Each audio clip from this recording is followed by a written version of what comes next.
Imagine a hero so absurd, but so absurd that he defeats any enemy with one punch. That's right, this is Saitama, the toughest ball guy in the anime world. But hold on, because not everything is victory and glory. After reaching ultimate strength, he realized he lost something even more important, the thrill of fighting. Today we're going to recap everything that happened in the first season of One Punch Man.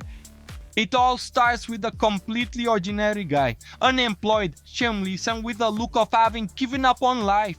Until one fine day he crosses paths with a bizarre monster, a man who turned into a giant crab from eating so much seafood. The creature is hunting a boy, and Saitama, even though he's just a civilian, decides to intervene. He takes quite a beating, but in the end he defeats the monster. And there, the dream is born. That's what I want to be, a hero. From that day on, the guy starts a secret training which isn't secret at all. 100 push-ups, 100 sit-ups, 100 squats, and 10 kilometers of running every day. Without air conditioning in the summer, without a heater in the winter for 3 consecutive years. And the result? The guy became bald, completely bald, but also became invincible. One punch and any enemy turns to dust, but along with the strength came the boredom. No fight was fun.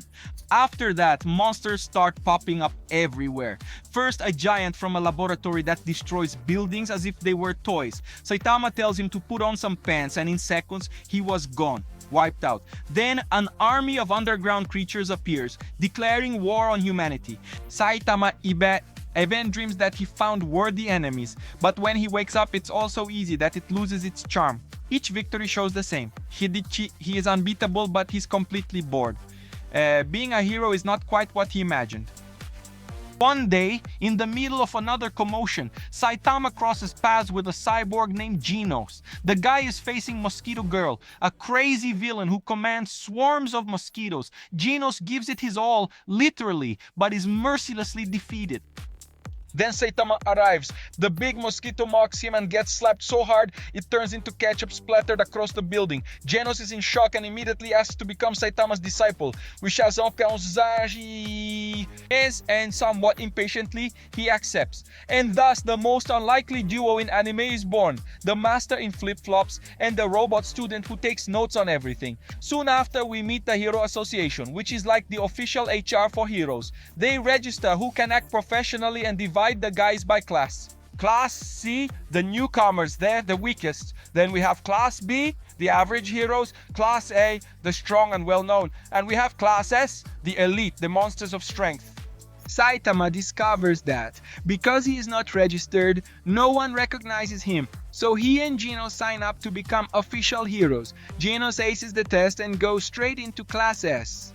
Saitama does poorly on the theoretical test, but destroys the physical test. He jumps absurdly high, breaks walls, makes the evaluators doubt reality, and yet they still place him in Class C. While Genos is treated as a genius, Saitama is seen as a joke.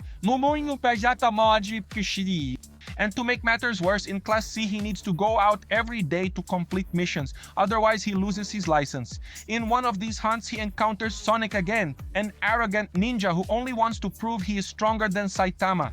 The result? One blow and Sonic is on the ground. The routine continues, monsters appear and Saitama resolves it, and no one notices how absurd he is. When a giant meteor threatens to destroy City Z, several heroes try to stop it. Genos and Metal Knight all fail, but Saitama shows up and delivers a single punch. The meteor is destroyed, the city is saved, but the debris causes destruction. And of course, people blame Saitama, so not even saving everyone, he gets the reputation of a villain, and once again, no fight brings excitement. But then the mood changes. A true enemy emerges, the Deep Sea King, a giant muscular creature with absurd strength and endurance who appears amidst a storm to dominate the surface. Heroes from various classes try to stop him, and one by one they all fall.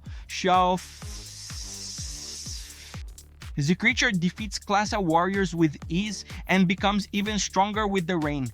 Genos charges in and the fight is intense. Explosions, bursts of fire, he gives it his all, but the Sea King is a monster.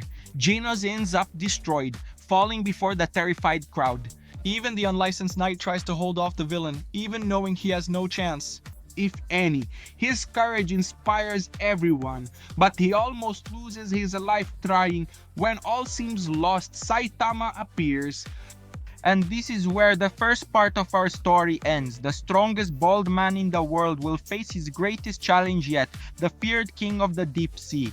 Will his punch be enough this time? Or will the reign of the depths begin? Find out everything in the next video. So leave a like, subscribe to the channel, and activate the bell because part 2 is simply insane. We're in this together and thanks for watching.